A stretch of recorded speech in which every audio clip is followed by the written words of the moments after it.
Okay, in today's podcast, what I'm talking about is the oneness of the universe and how subtleties, of the land and everything hold key aspects of the heightened state of awareness that we tap into and the subtleties of mind. So I'm just going to go back right here. So the subtleties of the awareness of the mind. So we expand in our awareness of multiple things to pay attention to: the trees, the birds, the land, the nature, the corresponding pattern with it. And if I put my forehead up to this tree right here, you know what I mean? I can feel the nature within the plant and the aspects of with it as well.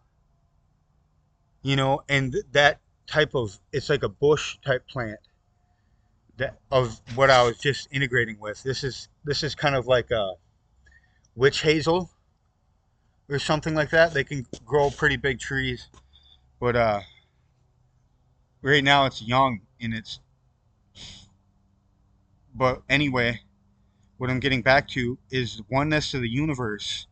The subtleties have a sort of arrangement to itself where it gets on the subtlety level in the many aspects and qualities of which it has, and we follow the energy of which we get from it, the purity of nature, the sort of aspect of that nature, and the level of it in different areas of the world depends on what you'd feel as the aspect would inquire. Like the aspect inquires that,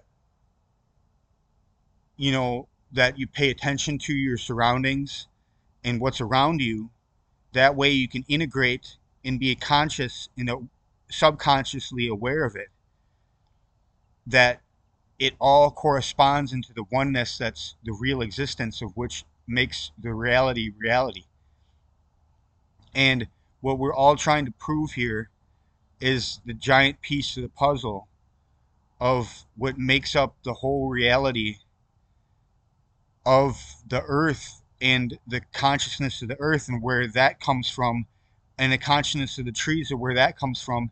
And it's all sort of where it originates from, is where it's born into and where it's from. So the trees are from a sort of earthly sort of way and have a sort of correspondence with that sort of nature to its quality of life. And when it lives its life, it lives in that quality of the ground and Mother Nature and what makes that quality the quality of it. So the tree's quality is like be it paying attention to the qualities of, like, say, the birds and the animals around it. They know to land on that branch right there perfectly, and they're integrated like in that sort of way, but they're one with their surroundings as well. And it's so amazing that the bird has that quality to know its surroundings, and it's aware of it, what it's around, and the energies of which it's around, and the purity of life which it's around, of nature, and everything like that on a heavenly sort of standpoint. But what I'm trying to say to you is that all this is a corresponding pattern which makes life life. We all have that corresponding nature to evolve, to perceive of it at a certain level, to where we're aware of life, that it lives, that it goes through cycles, that we all do, through times of year and different things like this. But we all know that we go through our cycles and stuff like this, and then it makes us the sort of season and the time of year and the quality of it to make it to the best quality it could possibly can be.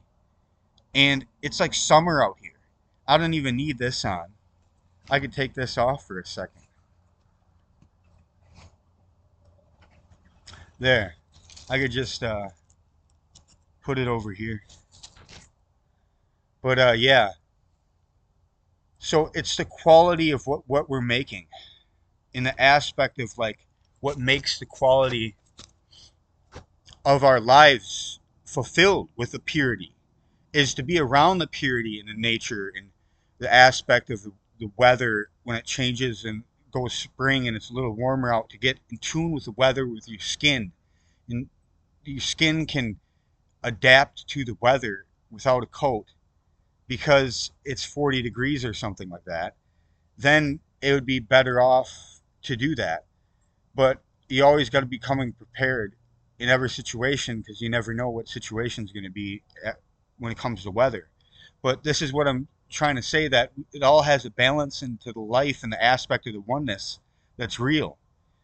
Is that the weather and everything has an aspect to it, or sort of quality of energy, as well as the seasonal weather of when you get spring weather, how it has that seasonal aspect to it, and the quality of the energy and the awareness of nature in spring and the melting of the snow and the smell of that spring sort of air, you know what I mean? And that smell of nature and that beautiful oxygen that you breathe in your lungs, and the quality of all these sort of aspects which make up the oneness that's real, that the qualities which we don't really look at too much, that are already in the subconscious, that are playing out throughout your day, like you're breathing the air, but yet are you aware that you're breathing the air? Sometimes you're too busy thinking about other things and you're not even aware of your own breath.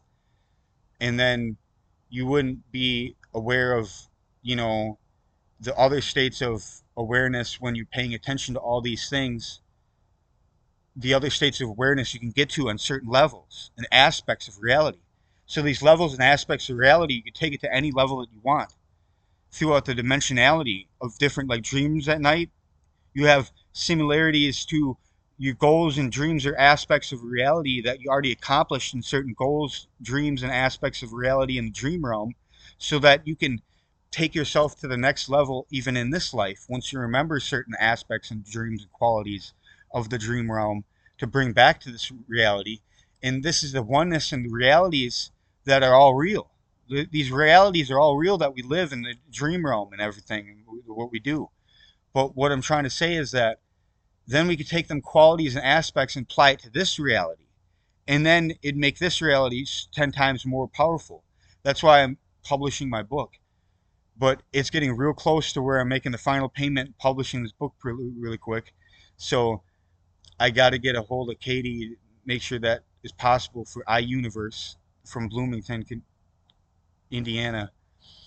But yeah, this is what I'm trying to say, is that I'm making all this possible, and for everybody to get that knowledge, the certain knowledge out there that I know of the universe, and it's a certain knowledge that will set you free. And today's podcast wasn't like a real big deal, but it's about the oneness of the universe and the corresponding nature of things that we all know in life, like the purity, the grace, the clarity of mind.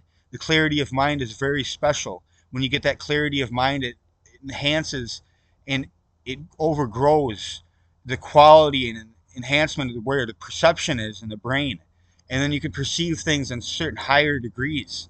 And it's amazing to get to them certain qualities and aspects of real, integration. But we can all integrate what we know. But all I'm sort of saying is that it's about time to stop the video. So Neo worships the divine goddess, divine goddesses. I hope you're doing amazing. Neo worships divine princesses, divine princesses. I hope you're doing amazing. Neo worships, honors, and obeys, and loves the divine princess forever. Amen. That's what I say when I'm in my worship for the divine princess. Like, I worship, honor, and obey and love the divine princess forever. And then I bow, and then I go amen, and then I go, I love you, divine princess, right after that, just so that she knows that I care and I'm honored and dedicated to her. So anyway, yep, here we go.